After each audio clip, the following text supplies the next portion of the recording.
Assalamualaikum warahmatullahi wabarakatuh. Apa kabar teman-teman semua? Mudah-mudahan kalian sehat selalu, amin ya rabbal alamin. Nah teman-teman, kembali lagi dengan saya Henry Cahtani. Bagi teman-teman yang belum like and subscribe, silahkan like and subscribe terlebih dahulu agar teman-teman tidak ketinggalan video terbaru dari saya. Nah teman-teman, kali ini saya ingin berbagi kepada teman-teman semua tentang bagaimana cara saya memperbanyak anakan padi. Nah ini tanaman padi saya, padi IF16, usianya 34 hari setelah tanam.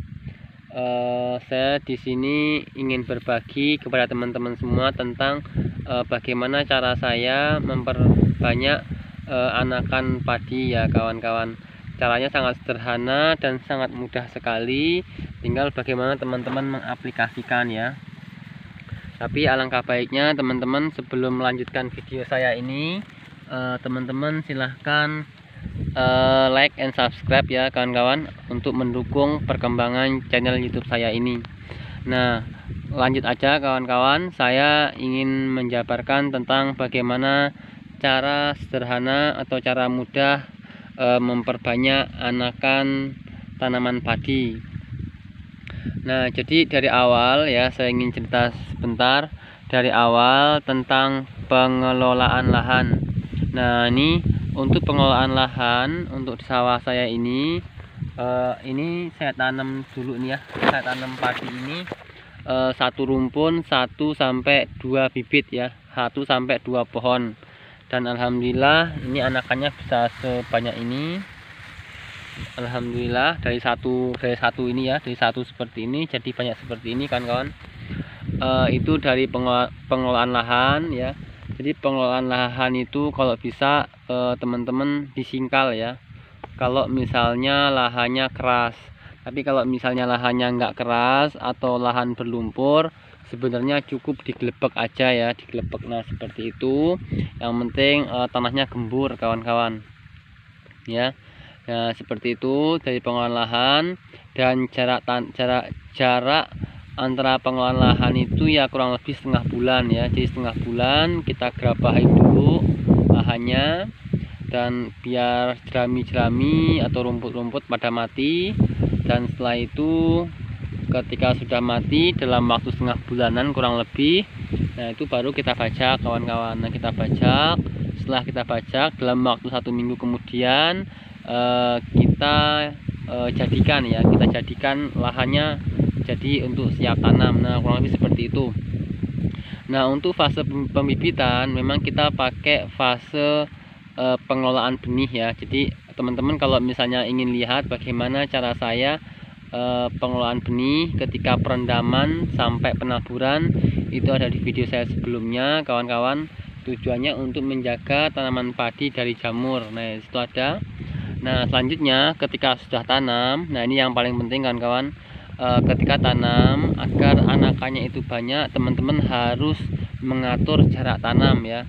Minimal untuk jarak tanam itu 20 cm kawan-kawan, 20 cm sampai ya 30-an kalau saya ya. Dan kalau untuk lahan saya ini saya pakai 25 cm untuk jarak tanam. Jadi ibaratkan seperti ini, 1,5 meter itu saya isi 4 tancap ya, 4 tancap. Dan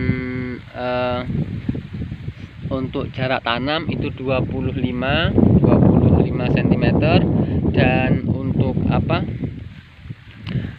untuk ininya, untuk jarak palir ini, nah palir seperti ini 50 cm kawan-kawan jaraknya. Nah ini seperti ini. Dan satu rumpun, ingat saya sampaikan lagi, satu rumpun itu saya isi 1 sampai 2 pohon. Nah seperti itu, dan hasilnya seperti ini. Nah anakannya. Nah itu ya, yang pertama itu. Jadi untuk memperbanyak anakan yang ketika sudah tanam, teman-teman harus bisa mengatur jarak tanam. Yang selanjutnya untuk tanam itu usahakan 1 sampai 2 ya, atau juga bisa 1 sampai 3 ya, 1 sampai 2 atau 2 sampai 3 pohon perumpun untuk tanam di masing-masing. Nah seperti ini ya, 1 sampai 2. Nah nanti dia kenapa seperti itu ya, karena nanti dia akan lebih memaksimalkan pertumbuhan anakan. Jadi oksigen yang masuk ke tanah itu lebih banyak kawan-kawan. Nah seperti itu ya. Jadi jarak tanam, terus jumlah bibit yang kita tancapkan dalam satu rumpun ya. Jadi kemarin yang saya pakai jarak tanam 25 jarak tanamnya, untuk palirnya 50, terus untuk satu rumpun itu saya menggunakan 1 sampai 2 pohon ditancapkan di sawah seperti ini. Dan selanjutnya kawan-kawan, untuk pengairan ya. Jadi kalau misalnya waktu tanam itu memang kita harus ada pengairan. Nah air seperti ini. Nah ini, jadi usahakan waktu tanam itu ada airnya, tergenang airnya semua. Dan sawah saya ini miring kan kawan, jadi yang sana itu tinggi, yang sini rendah. Jadi nanti kalau kita lihat ya seperti ini ya, anakannya itu nanti banyakan yang sebelah sana, yang sana. Kenapa kok banyak yang sana? Karena kita waktu itu ngisi airnya itu kita agak penuhin, jadi yang sini agak kelep, yang sana biar ada airnya. Nah seperti itu, jadi anakannya nanti banyak yang sana. Jadi kondisi macak-macak itu yang paling bagus untuk merangsang pertumbuhan anakan kawan-kawan.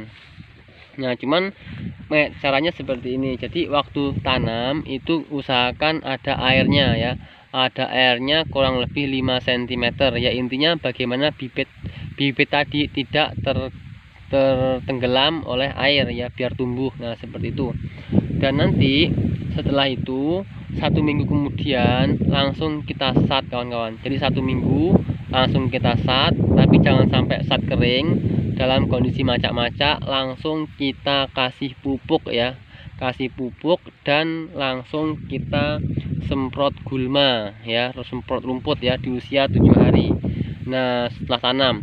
Dan setelah itu di usia 7 hari setelah tanam, maka 3 hari kemudian setelah aplikasi pupuk dan